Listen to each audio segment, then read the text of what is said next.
Fire and Ice is a combo that goes together, well, like fire and ice, with conditions like wet that increase cold damage while decreasing fire damage, and the fact that ice gets melted by any fire happening near it. Can our two heroes, Zonk, a fire-obsessed druid fighter played by yours truly, and Shadowheart, a cold enthralled sorcerer played by Morgana Evelyn, beat Honor Mode? Well, we've got one way to find out. As a side note though, this is just a themed run with no hard rules, but with that out of the way, on to the video. Before our two heroes can meet properly, we've first got to make ours, starting off by choosing Brass Dragonborn as the race for some extra theming. Since we'll be trying to avoid respeccing, the starting class is going to be Fighter with the defense fighting style, since its proficiencies are generally better than Druids. Our ability scores and skill proficiencies end up looking a little bit like this. Soldier will naturally be our background, cause I mean, look at this absolute fighting champ, and we give our flaming fighter a name, thus sets out Zonk. Just like that, we're popping out of our pod and meeting our new icy bestie. Hello everyone, I'm Evelyn.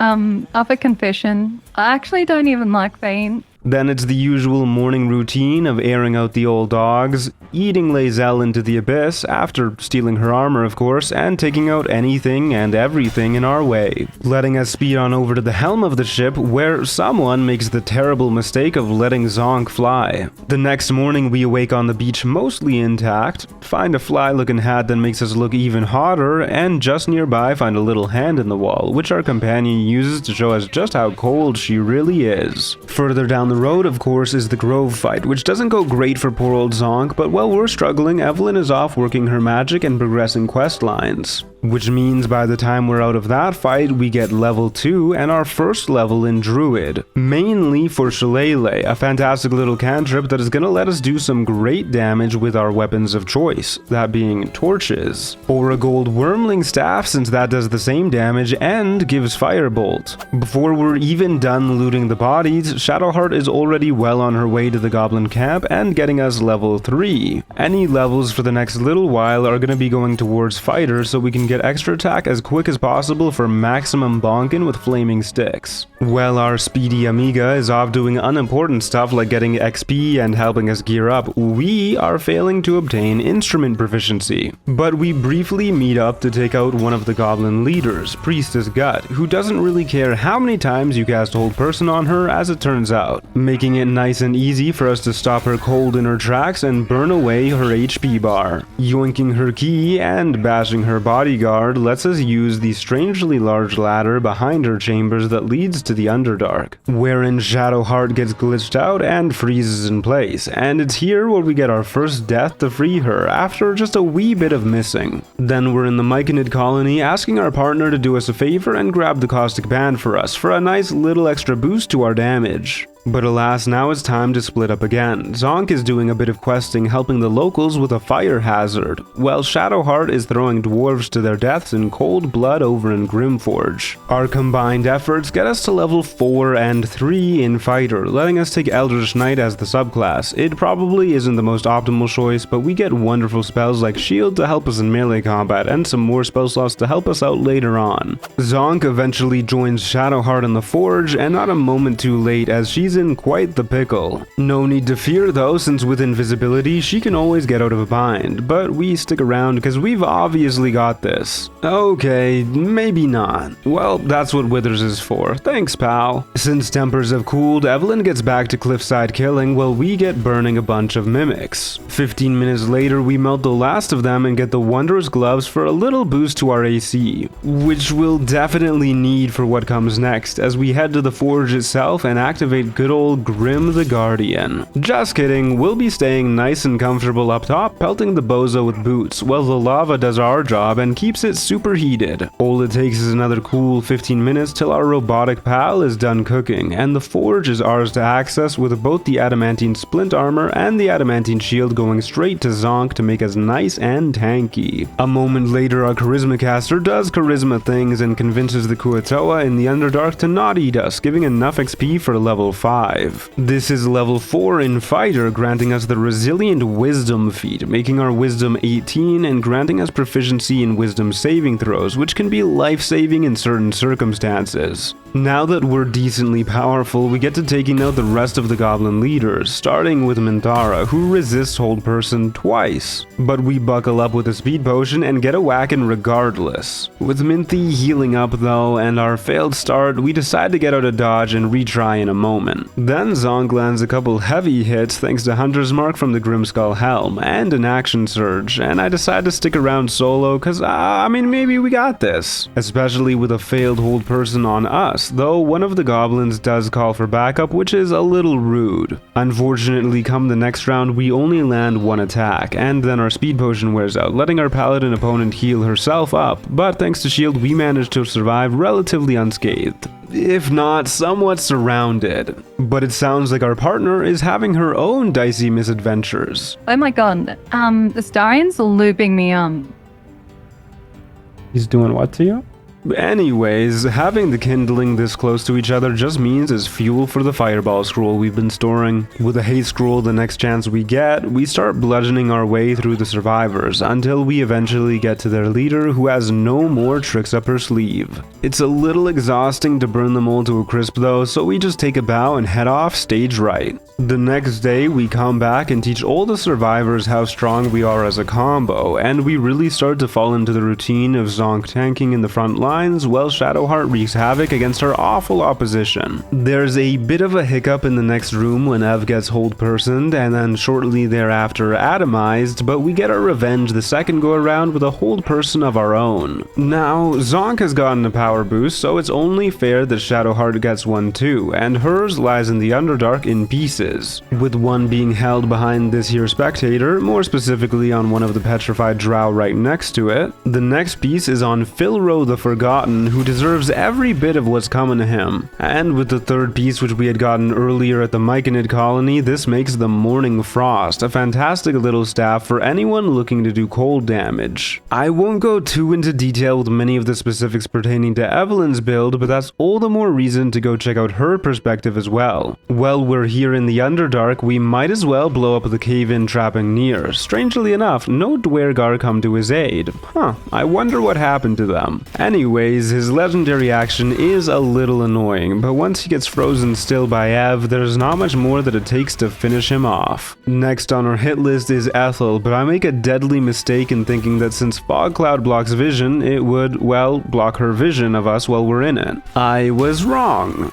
Very wrong. But as most deadly mistakes are fixed, we fix this one with an invis pot and decide to come back later. Instead, we set our sights on the Phase Spider Matriarch, making sure to haste ourselves up and burn away most of her eggs before the fight. Then we drop her sorry thorax down to the ground. While one of us lays down a frosty avalanche on the queen, the other does what any reasonable person does at the sight of a creepy crawly bigger than yourself. Just burn them all down. Unfortunately, this gives the matriarch the chance to spawn a bunch of spiderlings, but in turn, Shadowheart knocks her down yet again, leaving Zonk to finish them off with a lucky crit. The baby baddies, as you can imagine, get burnt to bits, same as their mother. Before we get to any other legendary foes, we do a bit of stress relief. That is, we kill some ogres, gut some Githyanki who always deserve it, and set off some fireworks inside of a cave. Don't do that last one at home, kids. After all that is done, Zonk and Shart head to the Owlbear Cave to get the drop on Mama Bear, after hasting up as usual. The wrathful wildlife does summon her mate as Ev deals tons of damage to them thanks to the chilled condition from her new staff, which gives enemies vulnerability to cold. And better yet, when an enemy is chilled, we can also throw a water bottle on them to completely freeze them, forcing them to skip their next turn. Our damage slows down a wee bit on our following turns, but thankfully Mama Bear goes after Zonk, which never works out well. Meanwhile, the cultists from outside that we've got helping us actually put in some work, even dodging the mate's attacks. And all it takes after that is one more round to take out the main lady, really enraging her now cruel consort who goes so far as to cancel our haste. But we've got shield spells, and blazing critical hits, and armors of Agathis, and of course Rays of Frost to take out the weak-willed widower. Now we've got some business in the crash, but there's quite a few fights for us to work our way through, including leaving some Gith guards on the outside who get absolutely incinerated and coolly clobbered. Just behind them there's some kobolds who do quite a bit of bullying towards us, but they get blown up in return, so I'd say all is fair. All these little fights give us the final bump we need for level 6 and 5 in fighter, finally granting extra attack, meaning our damage potential has more or less doubled. And since our proficiency bonus goes up at this level, we'll also be hitting more often. Before we head into the crash itself, we gather up all the bits and bobs we need to place down in the Dawnmaster's room, granting us an extra 1d4 radiant damage so long as we're in the area. Then we head into the crash proper, grabbing all the tasty space gummies they've got laying around, followed by slamming Zonk into the Zaithis, where we easily enough pass all the necessary checks to be able to use Illithid powers as bonus actions. And with the help of Hold Person, we just bully our way past the gatekeeping Githyanki laying around outside the Inquisitor's chambers. Afterwards, we go say hi to Vlaakith, have a quick chat with our Dream Visitor so we get the Bless effect until long rest, well, Evelyn does at least, and finally do a last bit of prep for the Inquisitor fight, with Aid and Haste getting us battle ready. Zonk starts off by just throwing a water bottle at the big man, letting Shadowheart do crazy damage with her Frost Rays right off the bat. The enemies do their best on their turns to hurt us, but at best they just tickle. When it's back to us, we use a couple of our items to fire away a few Scorching Rays at one of the Githgoons, not killing though. At this point, Wargaz does his Mind Steel Tempest nonsense to go Super Saiyan, but before he can reap the benefits, our dear cold companion puts an end to his shenanigans. By some small miracle, Haste keeps up through all the concentration saves too. Surely it'll stay that way, right? Either way, from here, it's pretty easy to start a bin fire with all the trash laying about, especially with Ev going invisible so they can't break her concentration, and before you know it, we are out of here. We get another damage upgrade here in the form of the Diadem of Arcane Synergy, a helmet that grants Arcane Synergy when we inflict a condition, which is easy enough with stuff like Ability Drain. Arcane Synergy, for those curious, lets us add our spellcasting modifier to weapon damage rolls, meaning right now this is a +4 to damage. Now at last we've got one more thing to do in Act 1. It's time for our revenge against Ethel. This time we sneak in and hide in a darkness arrow which she 100% can't shoot into. Then Ev uses a mage hand to chuck a water bottle at her. From here it's just a matter of positioning. So long as we always end our turn in darkness, she can't get us. Shadowheart on the other hand is having an incredible time blasting away. To ensure we don't accidentally kill her though, it's Zonk's responsibility to run up and boop her for a little less damage, taking her under 30 HP, which is enough to get her to surrender. In exchange for letting her go with Mayrina, we get a big old chunk of her scalp to feed to Ev, bumping her charisma up to a whopping 20. Just like that, we've done everything we need to do on the first leg of our journey. Our enemies lay frozen and burned, and now we head into the Shadowcursed lands. But a fell chill emanates from that place, and our flame may not be bright enough to stave it off. Regardless, the first thing we do in the Shadowcursed lands is boost up Ev to make sure her hops are as good as they can be. Then she jumps all the way through the curse to get to Moonrise as fast as possible. Once we're here, we immediately buy the Drakethroat Glaive from Roa Moonglow, which lets us add another 1d4 fire damage to our flaming staff. Afterwards, we head into the prison to get killing the guards, which doesn't go well, but at the very least, the game does let us get creative with our kills. And with the help of a bomb, we manage to recover. From there, the prison break is just a showcase on the wonders of minor illusion and hill giant elixirs. With all the guards out of the way, we use our old beaten sticks to break out all of the prisoners and then hop onto a boat and sail away, hoping that we find our way to the last light inn. Even though our characters didn't know it existed, we do make our way there, but you can tell the game wasn't expecting it and awkwardly teleports us back to the proper entrance so Jaheira can get her entrance. But once we're inside, we zip on over to Dammon to grab some Helldust gear. Mainly we care about the gloves here since that's another d4 fire damage for a total of 3d4, but the armor also says fire on it, so we rock that at least for a little while, even though we'd really rather not get hit. In addition, we get the best cloak, that of protection, from the best girl, Quartermaster Tally, so we're even tankier. Also, Evelyn gets the potent robe at this point, so if you see her damage get even greater, that's why. by. Now that we're boosted in power, we swing by the kooky Karnas and convince him to give us the lantern, as well as send him and his crew sadly marching into the bitter cold. Naturally, Shadowheart frees Dolly thrice in a gesture that warms even Zonk's heart. Since we're blessed and free to explore Wraithwind to our heart's content, we stand down at this inconspicuous spot and get ready while our juiced up pal shoves Garangothy down onto us. We were standing a little too close though, and get instantly turned to gold. But hey, what are friends for if not stripping your enemies naked and freezing them to death while you're encased in gold? And that gets us level 7 in the process, and 2 in Druid. At this point, we're gonna be leveling up Druid for a bit since we really want access to a certain 2nd level spell they have. For now though, we just spec into Land Druid since the extra spells are always handy, though Spore Druid is certainly more optimal for damage. Either way, it's time to continue our Thorn Massacre at the pub with poor old Thizabald forgetting the old adage, know your limit and stay within it. Now he'll never stay in anything ever again. Shortly after, we stumble across Karnas and his gang, now very undead. They're not too hard to kill going down to a single Frost Ray, but it turns out the reanimated Drider is more than capable of still using his legendary action, which is a little annoying when he downs our partner with it, but thankfully we're able to stay dodging all his attacks and show them the wrath of our blazing might. With the town center cleansed up and the loitering scum burnt away, we're able to wander over to the good doctor, who is just as vulnerable to the Shadowheart Riz as the rest of us are, though his vulnerability turns out to be a lot more fatal. After all this hard work, we take a quick break to kick back and do some fishing, that is, murdering the local fishfolk, which is always a bonding experience. But all good things must come to an end, so we finally head back to Moonrise and get the Ketheric cutscene.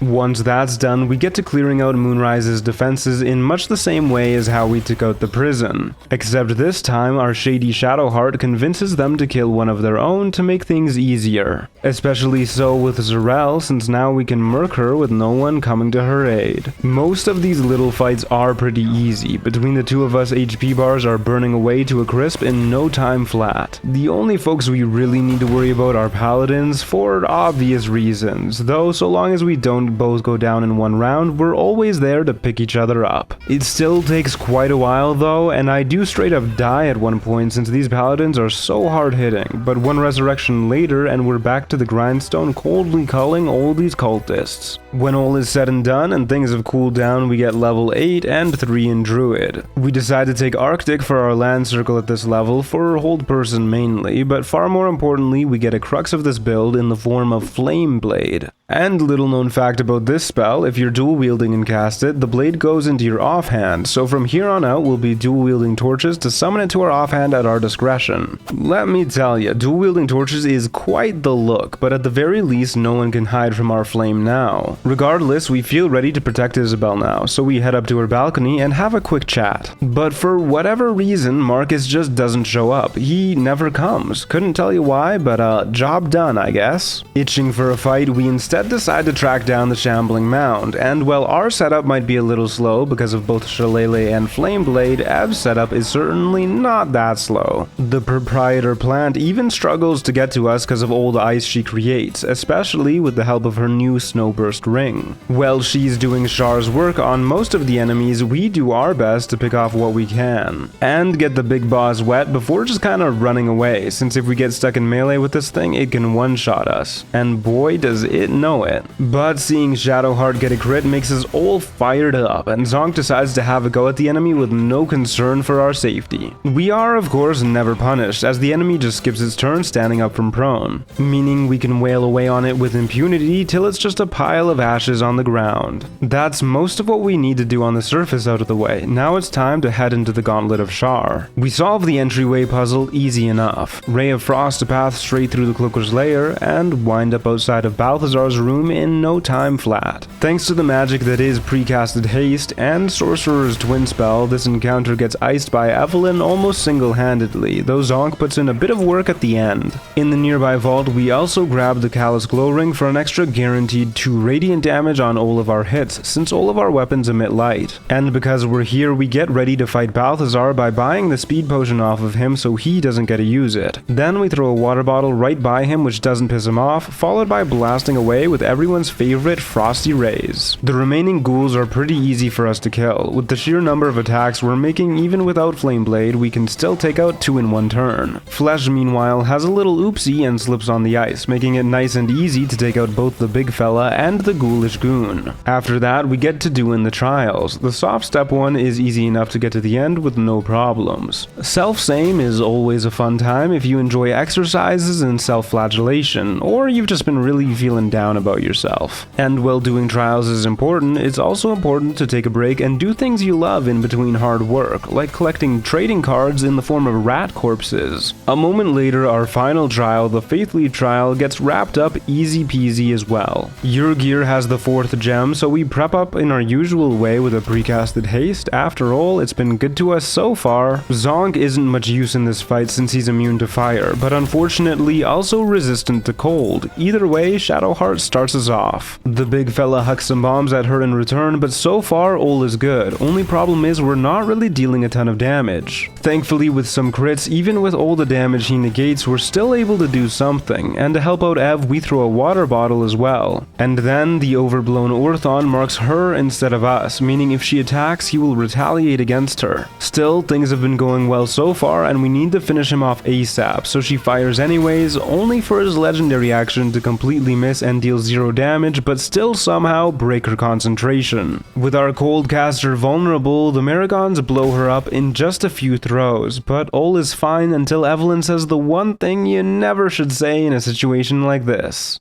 Okay, that's good. He didn't attack. You just have to survive this wave. Like...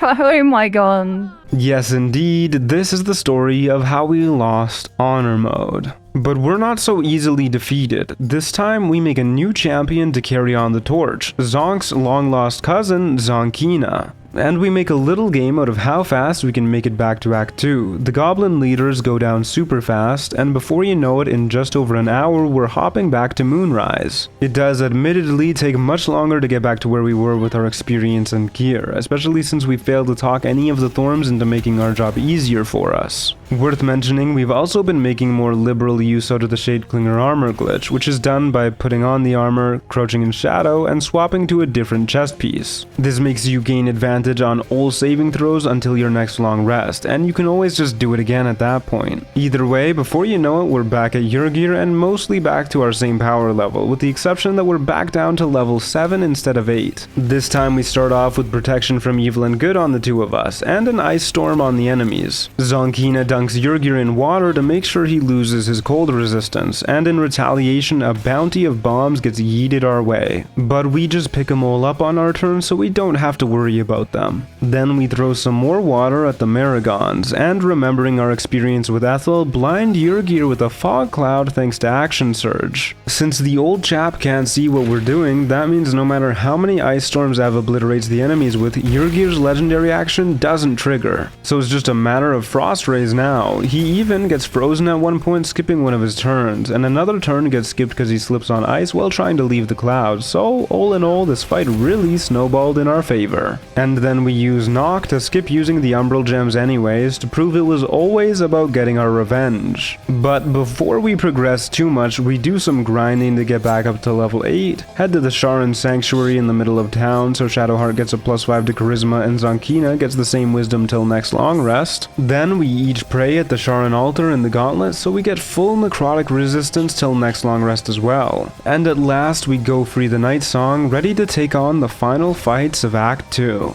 Funnily enough, when we get there, pretty much everyone is already dead, and the stragglers really aren't hard to finish off. Soon enough, we're on the roof of the towers, and at the mere sight of Shadowheart's exposed dogs, Ketheric surrenders. But Aelin can't let a good thing lie and shows up to aggro him anyways. Due to the way his damage reduction works with our damage riders, Zonkina isn't doing much against him, so we use our watery wiles to make him wet and let Evelyn have her way with the old fella. Papa Thorm does a whole lot of nothing on his turn, Aelin gets on Necromite duty meanwhile, and when it's back to us, one more ray of frost is all it takes to make him retreat from the fight. Then we're in the Mind Flayer colony, just beating up our way through all the walking bags of XP all around this place. Zonkina takes a quick detour to solve the puzzle in the Necrotic Lab, since we might as well get the Githzerai Mind Barrier permanent buff, cause a little bit of help with saving throws never hurt anyone. Once all that is done, we survive the elevator trip down to the bottom, get introduced to Gortash and Orin, who are posing like they know it's their introduction, watch them do their cool Power Rangers routine before they dip out, leaving Ketherick all alone yet again. Since we'll be needing all the help we can get with this fight, each of us uses a scroll to summon our respective elementals, and a mage hand. Then we throw down potions of flying and invisibility. When everyone is all in position, our frosty friend gets a surprise round, only for Ketherick to interject with this pro gamer move, and out comes the Lord of Bones himself. We join the battle by freeing Aelin. Our summons, however, fail miserably at hitting Merkel, though the mage hand does get a water bottle off on him. None of them tank his legendary action, but thanks to a protection from evil and good, Shadowheart is immune to the frightening aspect of it regardless. Zonkina fires off a darkness arrow on the big man to make sure he's blinded, and then with an action surge starts wailing away on the Mind Flayer. Our summons prove to be just as useless the following round, but at this point our resident sorcerer is more than making up for it. They are at least good for taking hits. On our turn, we conjure up a flaming sphere since this summon has immunity to necrotic damage. Surely it'll be good for tanking the legendary action. We also get our flame blade going. The time comes for our sphere to put in work, and it does literally 0 damage. We'll get him next time. That is, of course, assuming Evelyn doesn't turn him into an ice sculpture first. Since we've got nothing else to do, we figure we might as well get whacking for what little damage we can. And sure enough, next time rolls around and we get another 0 damage. I promise you it'll be so cool when this works. Until then, Ev continues to put in work like crazy. Our summons continue to get their bottoms beat, and we do what little we can to help with darkness arrows and little bits of damage. At last, the time comes and our flaming sphere does 1 whole damage, but the legendary action had already triggered, so well, at least it's helping. Surely, if it wasn't for that 1 damage, Merkel never would have been finished off the next round. Now that he is down for the count, Aelin steals the kill. We yoink his nether stone and his armor, Reaper's Embrace, which is more or less just a temporary +1 to AC for us. And before heading to Act 3, do a little bit of XP grinding. Oh my god. Oh god. Okay, is this the end? I hope you survive. Eventually, at least. Shortly after, we get enough experience for level 9 and 4 in Druid. This is enough to get us another feat in the form of an ability score improvement up to 20 wisdom, and cause we're level 9, our proficiency bonus also goes up to +4. With us juiced up and more powerful than ever, it's time to see just how much carnage we can wreak in the city of Baldur's Gate itself. But we really can't get a single darn night apiece without some buffoons or baddies coming in to ruin it for us, so first we gotta fight some Gith. And by fight them, I mean run past them into a portal that they came out of. Okay, now we have to fight some Gith, but these bozos go down super easy thanks to Hold Person. Next up is the Gith who are assaulting the Emperor, and they are just as unimpressive as their previous kin. A rehash of previous strategies is all we need to take them out. Then at last we can head back to bed and take it easy. The next morning we're heading into town when all of a sudden our blood chills as our companion decides to open fire on the local children, only for a guard to take the bullet instead. But hey, when you gotta murder, you gotta murder. For what it's worth, the kid still decides to come up to us and ask for help, so I guess it wasn't like that bad. First thing we do in Act 3, besides the murder, is go to Stony and Boney's Creations in order to get a statue for ourselves, getting the Sweetstone features permanent buff, basically a permanent bless. After that, we fly past the drawbridge and head into the lower city, where we immediately talk to Damon and grab the Armor of Persistence. This is our new forever armor, as it makes us insanely tanky thanks to its built-in blade ward, resistance, the flat damage reduction, and the 20 AC that it just naturally gives, arguably one of the best pieces of armor in the whole game. We also swing by Fitz the Firecracker to grab the dead shot. Because we're not doing anything else with our bow slot, we might as well expand our crit range a little. But by far the most important upgrade we get is in Philgrave's mansion in this here chest, that we steal with the help of a darkness arrow. Once we bust it open back back at camp, we get the Torch of Revocation, a +1 torch that also deals 1d4 extra necrotic damage, the only one of its kind in the game, plus it looks cool as heck. Then we get Raiding Sorceress Sundries for the Pyro Quickness hat, which will be replacing our diadem and essentially giving an extra bonus action once per turn when we deal fire damage with a spell, including Flame Blade. Now it's time to raid the bank so we can test out our prowess. Immediately, Evelyn is doing phenomenal damage with her Cone of Cold, and even our offhand attacks are looking mighty fine while giving the extra bonus action. Unfortunately, we obliterate the enemies so fast that our new armor doesn't get to show off its stuff. Our prep isn't quite done yet though, as we're looking for a Thieves Guild Hall somewhere around here, and the process of our surge grants level 10 and 6 in Fighter for yet another feat. This time we settle on Savage Attacker, which rerolls any damage dice we roll and uses the higher of the two results. Since we're rolling so many dice with each attack, this should be boosting our damage output by something like 30 to 40%. Either way, it certainly raises the heat. Continuing on, we find what we're looking for in the form of Terrazul, aka Fuel for the Fire. These are basically speed potions that last for 2 turns instead of 3, but also stack with the hasted condition and don't take any form of action to consume. And while Terrazul may be enough of a hit for Zonkina, Shadowheart prefers to indulge in some rat collecting to help cool down after a long day. Now it's time to finally kick some real booty, but before we can fight Orin like we want to, we've got to gain access to the Murder Tribunal, which means killing some townsfolk. Once that's finished, we beat up this funny looking pinata and take a rather viscous bath, and just like that, Zonkina is an ordained unholy assassin. With access granted to Orin's innermost sanctum, Shadowheart summons a mage hand, juices it up with a Cloud Giant elixir, and makes it invisible. Also, it can zoom right up to where the maniac murderer resides and yeet her off the cliff. This place is really not OSHA approved. Scrolls of Odaluke's freezing sphere and walls of fire clean up the rest of the goons with not a single problem. We scoop up her netherstone as well, and now we're coming for old Gordy. But first, we want to make sure he's as vulnerable as can be, and that's done by destroying the Steelwatch Foundry. The goons here aren't too hard to deal with if you ignore the parts where Ev slips on her own ice and then gets shot, and if you also ignore the parts where Zonkina blows herself up. But ignoring all of those things, I promise it really is a super easy fight. One that also boosts us up to level 11 and 5 in Druid. We don't get anything super crazy here other than access to 3rd level spells and the Grassland Circle for a few extra cool ones such as Daylight. Continuing on, we murder poor Xander Tubin, thinking to get the passcode to blow the place sky high from speaking with his corpse, forgetting that torches melt people when you whack them with it. Whoops. The fight in the basement goes pretty swimmingly thanks to how many actions we can get with Bloodlust elixirs, speed potions, and Terrazul.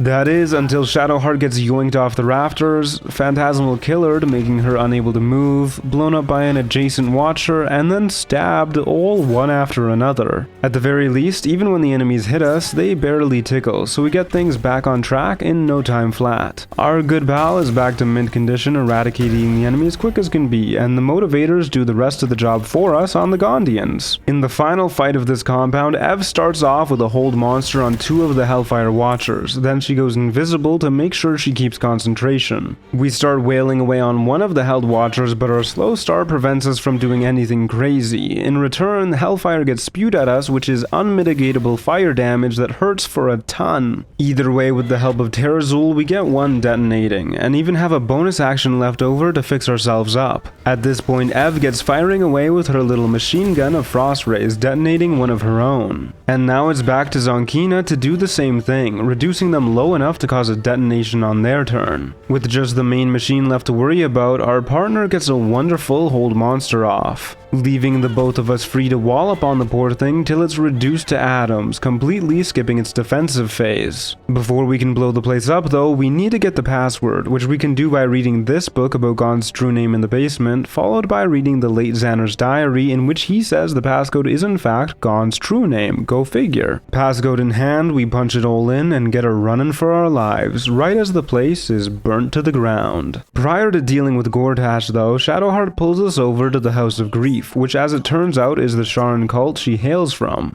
You know what that means, time to do some killing again. Viconia's legendary action does still hurt quite a bit, but with the help of Bloodlust elixirs, speed potions, and Terrazul yet again, Evelyn completely wipes her out along with anyone nearby in a single turn. As you can imagine, once we're both juiced up on every substance known to Baldur's Gate, crowds of people turn into little more than ice cubes and kindling in our path. Shadowheart, after all is said and done, gives Viconia the much-deserved cutscene treatment. Unfortunately, we just barely fail the check to use the Mirror of Loss, so there'll be no +2 to any stats this playthrough. Since that little detour is all wrapped up, it's time to whoop some Tyrant Tushy, and the fight kicks off with a hold person succeeding on 2 of the goons. Then Ev gets melting both the protective shell and the HP of whoever happens to be standing in that part of the room. We're able to finish off one of the fellows on our turn and prep up with the Flame Blade, but Gordy blinds us both the second he gets a chance. This just means our Sorceress Sniper resorts to shorter range attacks for the round, though none less deadly for that matter. Disadvantage on Zonkina's attacks means we're much less effective though, but we still get to finishing off some of the baddies while Gortash is frozen, and Shadowheart is working through withdrawals on both Terrazul and a speed potion. Unfortunately, after a few more whacks on the big fellow, he gets much bigger as he enters his phase 2. However, a hold person from Evelyn has us incinerating through what remains of his HP bar, and that's all it takes to take out the corrupt Archduke. His legendary action still works post-mortem and gets Zonkina good too, only for our companion to abandon us writhing on the floor. Wait, why'd you leave me?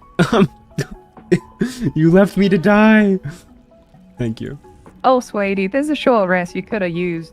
I didn't know that. After that dramatic twist, we pick up the final netherstone we need, but we're not done with this city yet. We are, however, done with level progression as we hit level 12 and 6 in Druid. It's not the most exciting capstone level as we don't get much more than HP and spell slots, but HP and spell slots rarely go amiss. Our adventures continue at the Tsar Palace, cause let's be real, Cazador is just a fun dude to beat up. As always, we start by breaking into a girl's room and reading her private book, before beating up the old man locked in the basement for the jewelry we need. Once that's done, we break into the, whatever this room is, and start spewing up walls of ice and fire every which way, and brutally bludgeon the survivors. We get ready to burn Cazador with the flame of the sun, and summon up some lads to help with the upcoming fight. Conveniently enough, when we sneak up and start the fight, Mr. Sar never actually starts his ritual, meaning he's nice and weak. Meaning we can focus on the beatdown without worrying about anything else, and though we're not able to finish him off on the first round, Ev's crazy AoE absolutely obliterates the battlefield. That's another legendary fight, down for the count. Not much left now.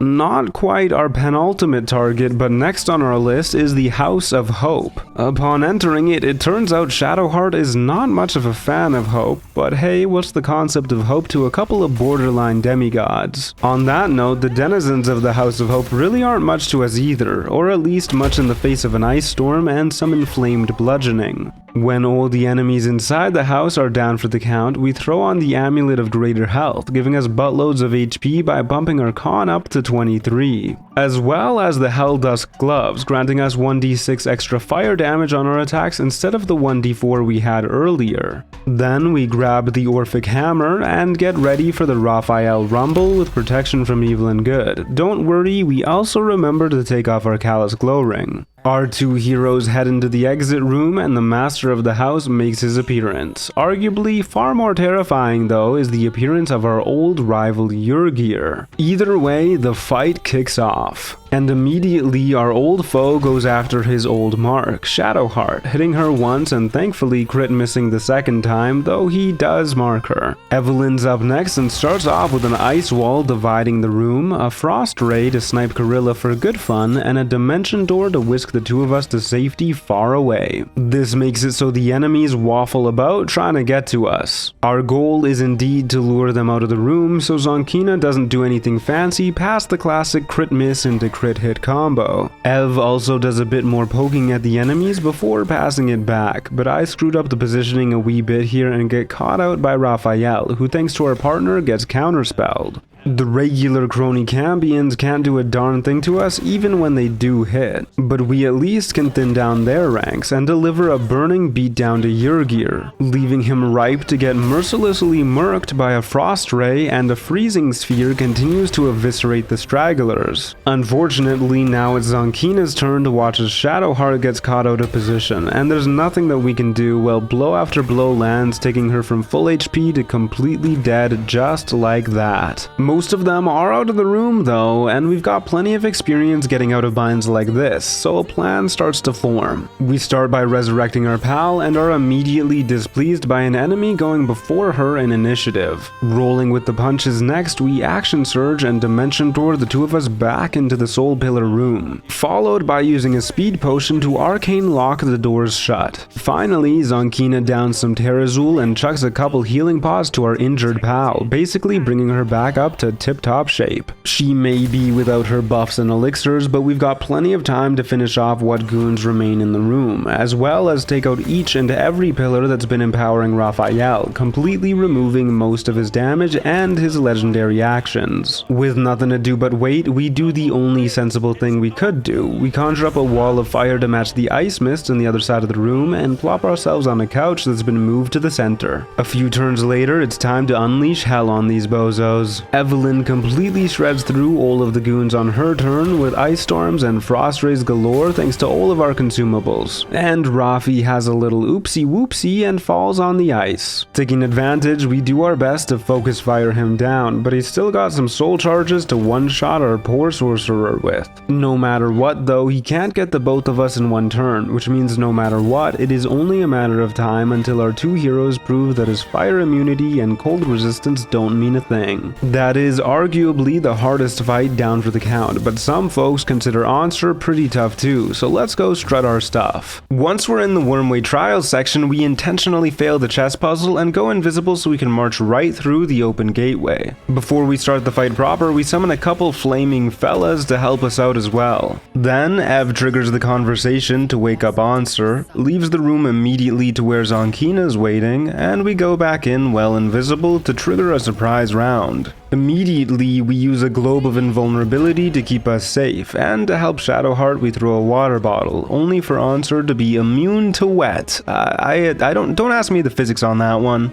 but that's pretty much the end of our contributions. Because of the way the big guy's damage reduction works, we do next to nothing when we hit at best. To clear out the other obstacles in the arena, we take out both the water myrmidons first, then fall into our routine of Zonkina maintaining the globe with all the scrolls we have, while our partner blasts away with frost rays bit by bit. And that's kind of it. That's the whole fight. It's long and tedious and rather one note, but I find the Answer fight usually is, due to all the immunities, damage reduction, and bland moveset involved in this tussle. Either way, when he's low health, Zonkina gets in there with her breath weapon to prove what a real dragon looks like. Finally, it's time for the end, but before the Netherbrain, Zonkina and her gal pal go on a romantic rowboat tour, and as our Dragonborn gets ready to confess her long-hidden feelings, the moment is ruined. Ah well, now that the big and bloated brain is here, we throw all we've got at it, only for our best efforts to fail. The Emperor is kind enough to show up and whisk us away to safety, so the final boss can't melt our minds quite just yet, which is especially nice when we immediately scare him off and free Orpheus right afterwards. The Githyanki Prince threatens our lives just a wee bit as we come to an understanding, but is eventually convinced to turn into a mind flayer so the gal pals can stay looking pretty. Now at last, Baldur's Gate needs its dichotomous duo and Orpheus more than ever. Here's hoping we can bring it home. But first, Shadowheart decides to show off her collection of corpses to all of our allies. Like the fist? Oh my god. Okay, just, What did you do? Bessie, just fucking chill. We are at the very least able to hide, so they chill out a little bit. Once we're ready to get going and finish this, we use a couple invis pods to sneak past the great big army fight right outside, and fly straight past the Nautiloid bombardment as well. Then we get prepping in a silly little way. We use Fierce Perilous Stakes on Zonkina 9 times in a row, and yes, this ability stacks, meaning we're getting an additional 135 force damage on every hit we land, which means with Artistry of War and magic missile scrolls in hand, the enemy's HP bars get completely incinerated with not even ashes left. Orpheus keeps us protected for one round with an invulnerability globe, but Zonkina gets a little too murder happy the next turn and gets caught out of position. And between an enemy's magic missile and the crown's legendary action, our killing spree is cut short. Thankfully, this is a duo run and we couldn't be here without our partner to keep us alive and safe while we finish off the last of the Mind Flayers. The end is in sight. Before we go in, we get Orpheus to trigger the brain's reaction. And then we get a Scorch in it. And then Av gets a Freeze in it. And then we get a Burn in it. And then Evelyn gets a Chill in it. And then the world is saved by indeed both fire and ice. The brain is brought low and destroyed once and for all. And later, our two beloved heroes meet once again to throw away all the tools that helped them save the world, as we'll never need them again, starting, of course, with our shoes. Thank you all so very much for watching. I had a ton of fun with this playthrough. Definitely go check out Evelyn's channel as well. I'll leave a link in the description. Shoutouts to Elisa on our Discord server, which you should really join, for this fantastic outro screen. And as always, a special thanks to our Storyteller tier members, Bunny Warren, Damon, Larry Renzokukin, Shirtles, Mark Rainbow, Vivian, Garrett Sapp, Rat King, Lovely Velvet, Apricot Antlers, Beltfed Joe, Lumina, Chance Hine, Steven SSD, Game Life Coach, Shark Attack, El Guardia, and Cluck Vader.